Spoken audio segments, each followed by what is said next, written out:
The town is known for its untouched natural beauty and beaches. Earlier this month, business owners took part in about 60 protests against the all-giant seismic blasting. Our reporter Lwandile Mbulali spoke to one of the resort owners in Port St. John's. Different locations around the country to visit that popular beach in Port St. John's, and we received mixed reactions from them about Port St. John's, the wild coast, and the shell blasting that is planned. Others saying that what if it is bringing jobs? They're saying that jobs are very important, especially for the people that are on that live here in Port St. John's or along the wild coast.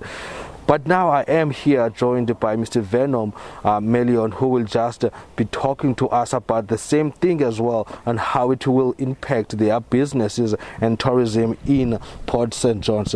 So, can you tell us about this lodge of yours? How long have you had it? And just tell us about the time that you've had, the people that you have actually welcomed in this lodge. Yes. Okay, so we bought the lodge nearly 6 years ago. We've been here almost 6 years, and we find that Port St. John's is a very popular fishing destination. It's very popular. If you go anywhere in the country, especially amongst fishermen, they will know of Port St. John's, and we get a lot of visitors. Our tourism here in Port St. John's relies a lot on fishermen coming down here. So as far as the shell operations that might still be taking place, if that's going to affect our fishing, it's going to definitely affect our tourism here in Port St. John's. Yeah.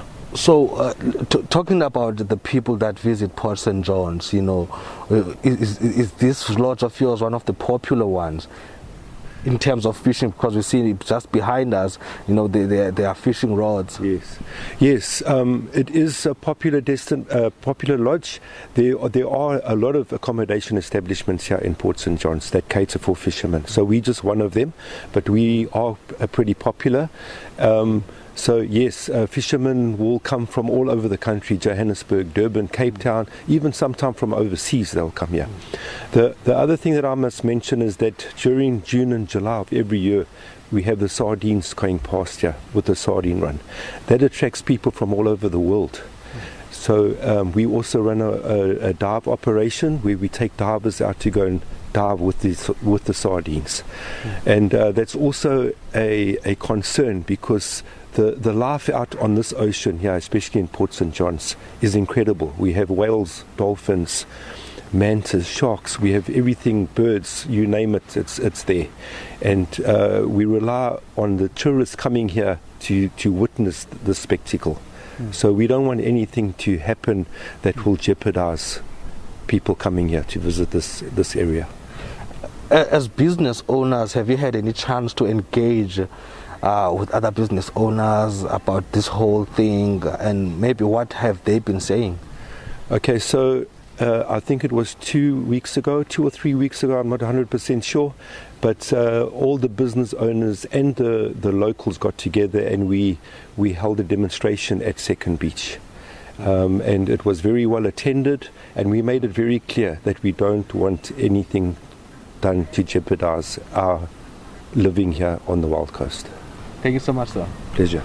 Well, that was my guest there, just talking about the tourism of Port St. John's, saying it is one of the most popular destinations around the Wild Coast, around the Eastern Cape, also saying that they are against anything that may jeopardize the wildlife in this area. From us here, it's back to you in studio.